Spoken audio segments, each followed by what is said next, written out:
शान कृत्वा बहिर्बाह्यान् चक्षुष्वैवान्तरे भ्रुवोः प्राण अपानो समो कृत्वा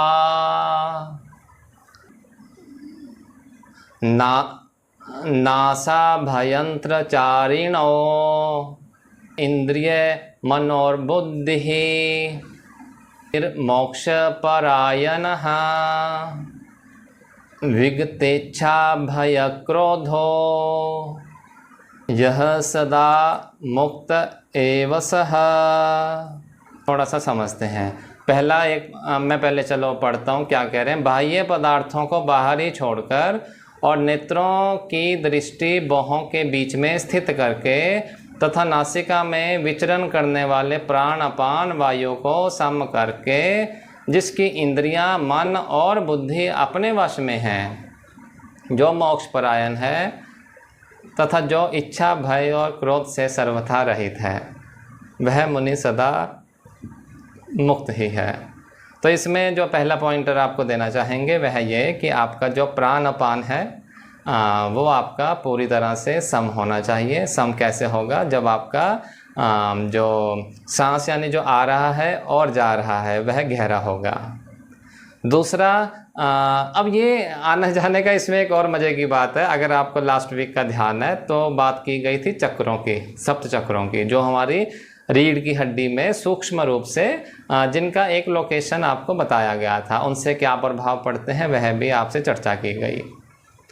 अब ये जो सांस गहरा होना है, पेट तक लेके जाना है, वो बिना रीढ़ की हड्डी सीधी करे होगा ही नहीं। करके देख लेना, मुश्किल होएगी, मुश्किल का होगा ही नहीं। यदि झुक करके ऐसे यानी बैठ करके आप सोचते हो कि आपका सांस गहरा हो जाएगा तो माय डियर आप गलत सोच रहे हो। आपको रीढ़ की हड्डी सीधी करनी ही पड़ेगी। नेत्रों की दृष्टि को बाहों के बीच में स्थित करके। दूसरा पॉइंट जो श्री भगवान देना चाह रहे हैं, ये साधना के सूत्र है, ध्यान देना। पहला, आपका जो प्राण और अपान है वह सम हो, यानी सांस गहरी हो, सिंपल वर्ड्स में। दूसरा कह रहे हैं कि जो आपका अटेंशन है, जो आपकी चेतना है, जब आपकी आंखें बंद हो तो इस भ्रू मध्य में, यानी कि जहाँ पर आप तिलक करते हैं वहाँ पर आ जानी चाहिए। अब यहाँ चेतना के आने का अर्थ क्या है कि जो आपका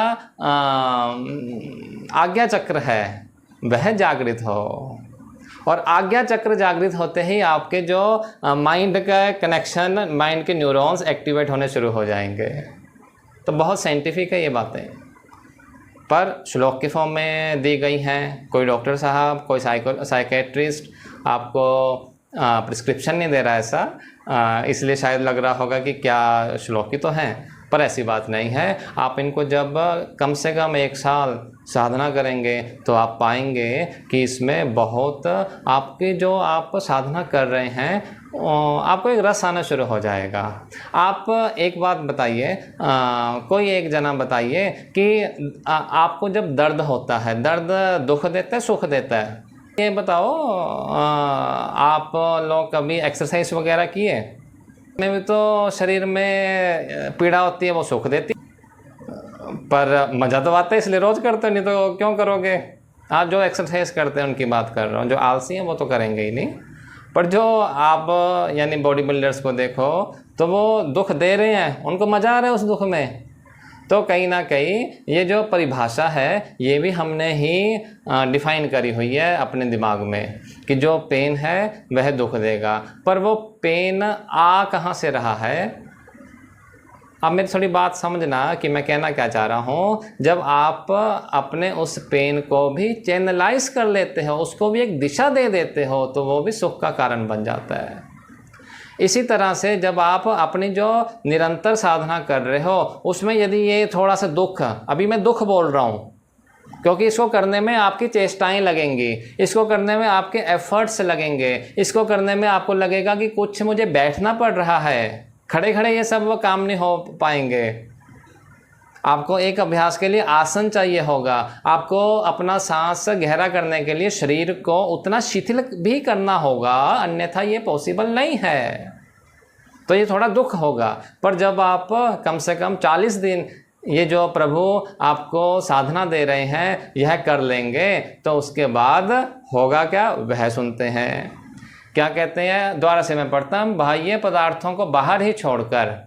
इसका मीनिंग क्या है कि जो आपके इर्द गिर्द घटित हो रहा है उससे उदासीन हो जाएं और अपनी साधना में ही अपने को लगा दें, और नेत्रों की दृष्टि को भौहों के बीच में स्थित करके और अपने जो चेतना है उसको आज्ञा चक्र की ओर ले जाने पर। आप देखिए, इसमें एक बात मैं और जोड़ देना चाहता हूँ, यदि आप अपने माइंडफुल यानी कार्य करना चाहते हैं तो अपना चेतना यहाँ तो चेतना के लेवल्स हैं इस, यानी कि आपके जो इमोशंस के लेवल हैं वह इन चक्रों पर आधारित होते हैं।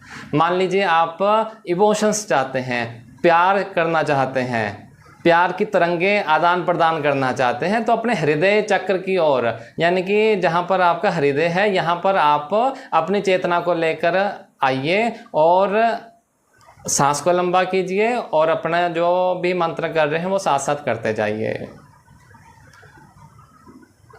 नासिका में विचरने वाले प्राण और अपान वायु को सम करके, जिसकी इंद्रियां, मन और बुद्धि अपने वश में हैं। सुंदर, बहुत सुंदर बात है ये, क्योंकि बिना इंद्रियां यानी बिना आप अपने सेंसेस को कंट्रोल करे बगैर आप कभी भी आसन में बैठ नहीं पाएंगे। यदि आप 15 मिनट, 20 मिनट, 1 घंटा, 2.5 घंटे तक किसी एक आसन में आप साधना में बैठ रहे हैं तो पक्का मानिए कि कुछ ना कुछ इंद्रियों को, यानी कि आप चला रहे हो, आप इंद्रियों के द्वारा नहीं चल रहे। जो मोक्ष परायण है तथा जो इच्छा, भय और क्रोध से सर्वथा रहित है वह मुनि सदा मुक्त ही है। ये जब आप साधना करेंगे ना, अगेन मैं रिपीट कर रहा हूँ, आपका प्राण अपान सम हो यानी गहरा श्वास हो, और नंबर 2 आपका जो ध्यान है वह भ्रू मध्य की ओर हो। उसका रिजल्ट क्या आएगा कि जो आपकी इच्छा, भय और क्रोध है वह अपने आप चले जाएंगे। अब ये भैया आपको ध्यान होगा 16वें अध्याय में 21वां श्लोक था। क्या था, त्रिविधम नरकस्येदम द्वारम नाशनयात्मनः कामः क्रोधस्तथा लोभस् तस्मात् एतत्त्रयम् त्यजेत्। कि जो काम, क्रोध और लोभ हैं इनको छोड़ देना चाहिए, क्योंकि ये नरक के द्वार होते हैं। और अब वहाँ बोला था छोड़ देना चाहिए, पर छोड़ेंगे कैसे जब यह साधना आप करेंगे।